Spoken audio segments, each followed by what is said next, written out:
Hey, movie fans, this is Joe at the movies with special guest Grogu, or Baby Yoda, however you want to call it.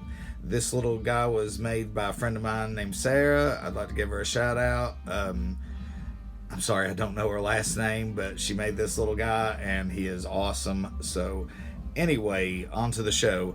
A little recap of the last episode. As we all know, if we watch the show, by the way, there is going to be spoilers. So if you have not seen the episode, please go watch it first because I'm not holding back on this one. Last week, Mandalorian or Din took Grogu to Tython, which is in the old comic books and movies before Disney bought Star Wars, was kind of the birthplace of the Force or Force users. So he took Grogu there to discover his destiny, as Ahsoka sent him to do. Unfortunately, if we saw the episode, we know that Moff Gideon and the Imperial Remnant showed up and they got Grogu. So Mandalorian is at a loss. His little buddy is gone, his kid. This season has kind of been very formulaic. It reminds me a lot of World of Warcraft. Mandalorian goes to a planet with Grogu. He needs some information or needs some help. Someone agrees to help him. They do the job or whatever. He gets what he needs and he goes on to the next planet to do the same thing.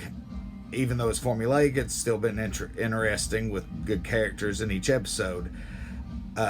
Last week's episode kind of broke the trend with that. Reversed it. This time Boba Fett made his triumphant return in more than just a quick second cameo, and wants his armor back from Mando, who got it earlier this season. So Mando kind of agrees to give him the armor back if he helps him protect Grogu. That happens, so it was kind of a reversal from what we've seen previously in episodes this season. So there's been a lot of characters show up that Star Wars fans who don't watch the animated shows might not be aware of, like Ahsoka Tano, Bo-Katan, the female Mandalorian, played by the amazing Katie Sackhoff, and I believe it was episode 3. I'm a little worried that they're going to try to tie in too much stuff from these animated shows into the Mandalorian, and it's going to confuse people who just want to watch the live action stuff, like my mother. And I totally understand that. I would encourage people who are really into this story this season to go back and watch Clone Wars and Rebels, because even though they are animated, they are really good shows, especially Clone Wars. It sometimes gets into some pretty heavy themes with PTSD and the effects of war on people and the ethics of the Jedi essentially using a slave clone army to do their fighting for them, and they're the good guys, so a lot of gray areas are brought up in the Clone Wars. So I would suggest that everyone watch that show and Rebels, because it has a very good story, and the name dropped at the end of the episode with Ahsoka of Grand Admiral Thrawn is a villain that first showed up in the new Disney era of Star Wars in Rebels, and he is, next to the Emperor and Darth Vader, my favorite villain in Star Wars.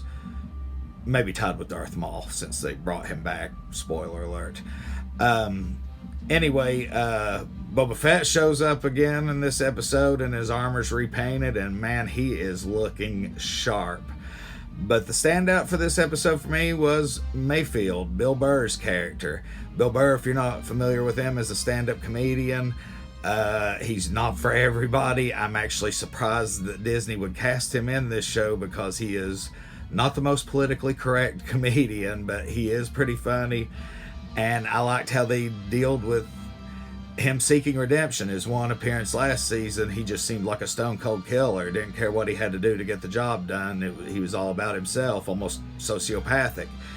But, he needs to sleep at night, as he mentions. And you kind of see him seeking redemption, because he worked for a group in the Empire. He wasn't a stormtrooper. He worked for the ISB, which is the Imperial Security Bureau, first mentioned in Rebels, and they are basically the Empire's equivalent of the CIA, so they are not to be trifled with. They are not your stormtrooper that can't hit anything. These are your stone cold killers of the Empire. I was Cara Dune. I was glad to see her come back, played by Gina Carano. Always happy to see her. I was glad that she let Mayfield go at the end, because I thought he did a good thing by blowing up the Imperial Remnant base. You know, he's trying to change his ways, I guess. But I'm very anxious to see him again, because I'm sure they're not done with that character. I also really like seeing vehicles and trooper models from Rogue One, since Rogue One is my favorite of the Disney era movies that they've done so far. An interesting theme we got to see in this episode really broke the pattern of the season. This episode, you're starting to see the Mandalorian Din Djarin questioning his honor and his code for the group of Mandalorians he belongs to, the Children of the Watch, which appears to be an extremist cult of sorts. But he's willing to trade that code for the love of Grogu. First, he took off his armor, but he put on a stormtrooper armor and still would not show his face. But when it came down to it, to get the kid back, he took off his helmet and showed his face to all those Imperials. Not that it really mattered for them at the end, because they are all toast. But by far my favorite part of this week's episode was at the very end, when you see Moff Gideon's light cruiser and a communication comes through, and it's Mando, and he gives him verbatim the same ultimatum of returning the child. He means more to me than you could ever know, back to Moff Gideon, and the look on Gideon's face was priceless. He was not expecting that. He's the guy who always has the ace up the sleeve, and now he got checked.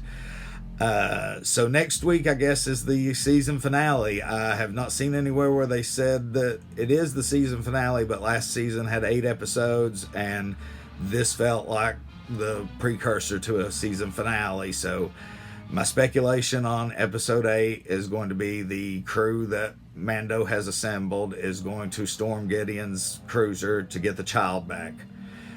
Unfortunately, I do not think it's going to succeed. I think we are going to have kind of a bummer ending on this one. Much like Empire Strikes Back being the second movie of the original trilogy, this being the second season of the show, I think it kind of may end on a down note. But don't worry, season 3, Mando and Grogu will be reunited if I'm right on this. So tune back next week and we will see if I'm right. I'm going to do a couple more videos this weekend, maybe one tonight or tomorrow, about the state of the movie industry with all the announcements that's come out in the last couple of weeks. And then I'm going to do a video just talking about the major announcements, like 10 Star Wars projects in the next 3 years that was announced at the Disney Investors Call yesterday. So I hope you guys enjoy the content. Like, comment, subscribe, share with your friends, and I will see you at the movies.